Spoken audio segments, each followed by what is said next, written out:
The House adjourned on July 23, 2025, for the August recess and will return on September 2nd. Before the Senate can head out for the summer recess, senators have to confirm several nominees, along with passing a minibus funding package, which includes legislative branch, the military construction VA, and agriculture FDA funding bills. Small Business Payment Performance Act reintroduced on July 23, 2025, Representative Stauber, Republican, Minnesota, reintroduced the Small Business Payment for Performance Act, which will require fair treatment of small construction contractors by federal agencies during the procurement process. Of this legislation, Congressman Stauber stated, "Small businesses on Main Street America are the economic engine of our economy, and it's important that the federal government supports their ability to succeed when fulfilling government contracts." I'm proud to reintroduce the Small Business Payment for Performance Act, which will hold the federal government accountable for any changes to contracts awarded to small businesses. This important legislation will protect small businesses from unexpected financial burdens, incentivizing more small businesses to compete for federal contracts that will drive economic growth in their respective communities. In terms of background, changes to a contract, commonly known as change orders, inevitably occur on construction projects. The government may issue change orders without the contractor's consent and often fails to abide by change order rules, like formalizing change orders in writing. Specifically, this legislation will do the following: allow small businesses to request an equitable adjustment to the contracting officer if the contracting officer places a change order without the agreement of the small business. Require the federal government to pay at least 50% of the cost from the change order upon receipt of the equitable adjustment. FCA advocated for this issue at its legislative fly-in to Washington, D.C. on July 15th and 16th. FCA has been at the forefront of getting these sensible changes made to the process so that its members no longer are stuck being the bank on these federal projects. Tariffs, trade negotiations, and no more extensions. President Trump reached new trade deals with the European Union, EU, and Japan. As of August 1st, the following tariff rates are to be imposed: Japan, 15%. EU, 15%.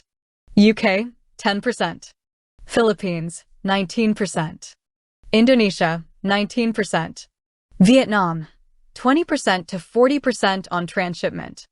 The Secretary of Commerce has initiated investigations under Section 232 of the Trade Expansion Act of 1962 to determine the effects on national security of imports of the following: copper, timber and lumber, semiconductors, pharmaceuticals, trucks, critical minerals, commercial aircraft, polysilicon, unmanned aircraft systems. Since President Trump began his second term, new U.S. tariffs mark the largest protectionist move in nearly a century, despite some pauses and exemptions. These tariffs have disrupted global markets and concerned trading partners as the U.S. has imposed broad and sector-specific levies on imports from all its trading partners. President Trump has implemented the following: a 30% tariff is currently imposed on products originating from China, reduced from the previous rate of 145% that was in effect for 1 month. This adjustment follows a mid-May agreement between the two nations to temporarily lower tariffs on each other's exports for a 90-day period. A minimum tariff of 10% applies to other imports, subject to certain exceptions. Additional reciprocal tariffs introduced by President Trump in April, targeting goods from countries with significant trade surpluses with the United States, have been paused to facilitate further negotiations. As of late July, President Trump indicated that most major U.S. trading partners could expect reciprocal tariffs ranging from 15% to 50%, signaling a willingness to implement substantial duties pending new trade agreements. Goods imported from Canada and Mexico that are not covered under the United States, Mexico, Canada Agreement, USMCA, are subject to a 25% blanket levy. However, President Trump has announced potential increases to 35% for Canadian products and 30% for Mexican goods effective August 1st. Imports of Canadian energy products are assessed a reduced 10% duty. A 50% tariff is levied on imports of steel and aluminum products, an increase from the previous 25% as of June 4th. The United Kingdom has secured an exemption, with its steel and aluminum exports subject to a 25% duty pending finalization of a quota-based zero-tariff agreement. Imports of fully assembled automobiles are taxed at a rate of 25%, with exceptions granted to vehicles from Canada and Mexico. A 25% tariff on vehicle parts is being phased in over 2 years, although components meeting USMCA requirements are exempt. Automobile imports from Japan and the European Union are subject to a reduced 15% duty due to trade agreements with the Trump administration. Lastly, a 54% tariff or a flat fee of $100, whichever is higher, is imposed on packages shipped directly to consumers from mainland China or Hong Kong with a retail value of $800 or less. Prior to May 2nd, such shipments qualified for duty-free entry into the United States under the de minimis exemption.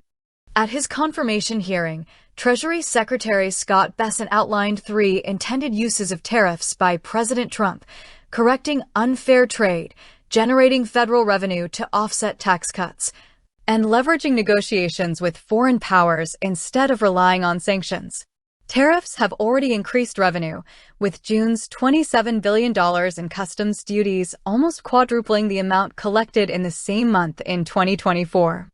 The revolutionary FAR overhaul has arrived to FAR Part 36, impacting federal construction projects' new subparts 36.1, pre-solicitation, 36.2, evaluation and award, and 36.3, post-award.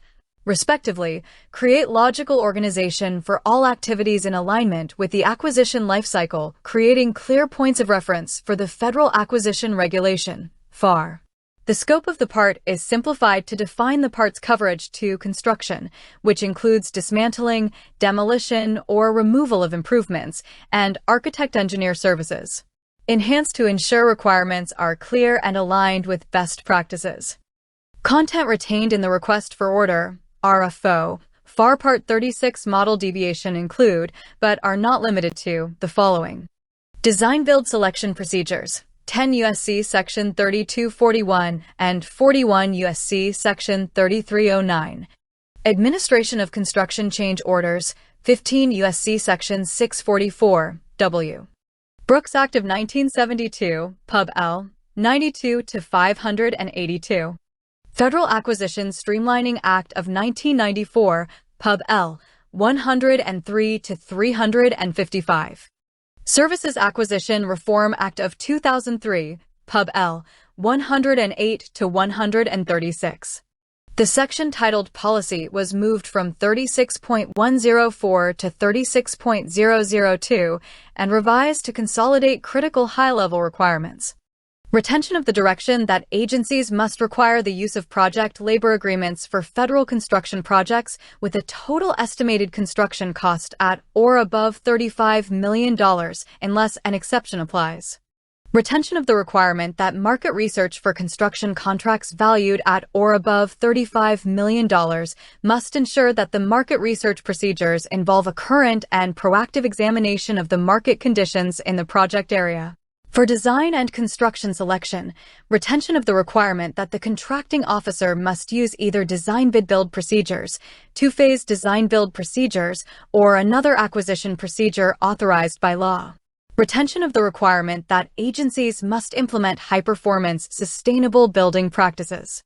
Subpart 36.101-2 provides the streamlined procedures for two-phase design-build selection, previously at Subpart 36.303. The contracting activity retains discretion to issue 1 or 2 solicitation documents for the procurement phases. Subpart 36.101-5 provides clarified instruction that consideration for liquidated damages must be evaluated by the contracting officer during acquisition planning. The previous instruction was silent on when this evaluation must be made. The requirement that the government estimate of construction costs is to be prepared and furnished to the contracting officer remains, but was moved from Subpart 36.203 to Subpart 36.101-6. and the timing is revised from at the earliest practicable time to the estimate must be given to the contracting officer before receipt of proposals. The following were removed from the FAR. Requirements to provide for a site inspection during the solicitation phase, previously at 36.210 and 36.523, and to conduct a pre-construction conference after award, previously at 36.212 at 36.522, are removed. The decision to conduct these activities are now at the discretion of the acquisition team. The FAR Companion Guide, CG, provides best practices for acquisition teams to consider for pre-award construction site visits in CG Part 36 and for post-award conferences in CG Part 10. Additionally, the following content that is outdated, redundant, or otherwise unnecessary were deleted. Outdated, redundant, or otherwise unnecessary definitions across 36.001 and 36.102 are removed, leaving only a single definition, firm, at 36.001. The applicability section, previously found at 36.101, is removed. Specific evaluation requirements for architect-engineer contracts, previously at 36.602-1 and 36.603, are removed. Contracting activities now have additional flexibility in evaluating offeror qualifications. A specific call-out for the evaluation of contract performance and preparing past performance evaluations for construction contracts, previously at 36.201, has been removed. Instead, the new subpart 36.3 post-award refers contracting officers to FAR Part 42 for general contract administration functions. Disclosure of the magnitude of construction projects, previously at 36.204, is removed. This information may still be disclosed based on the strategy needs of the acquisition team. The supplemental requirements for sealed bidding at 36.213 are removed. Acquisition teams who want to utilize sealed bidding should review Part 14. The section titled Performance of Work by the Contractor, formerly located at 36.501, and the implementing clause at 52.236-1 are removed. This requirement, often referred to as the 12% rule, mandated that prime contractors perform a specified minimum percentage of the total contract work with their own forces. This requirement is separate from the clause at 52.219, Limitations of Subcontracting. Other clauses and provisions removed include 52.236-4 Physical Data, 52.236-19 Organization and Direction of the Work, 52.236-26 Pre-Construction Conference, 52.236-27 Site Visit Construction, 52.236-28 Preparation of Proposals Constructionability.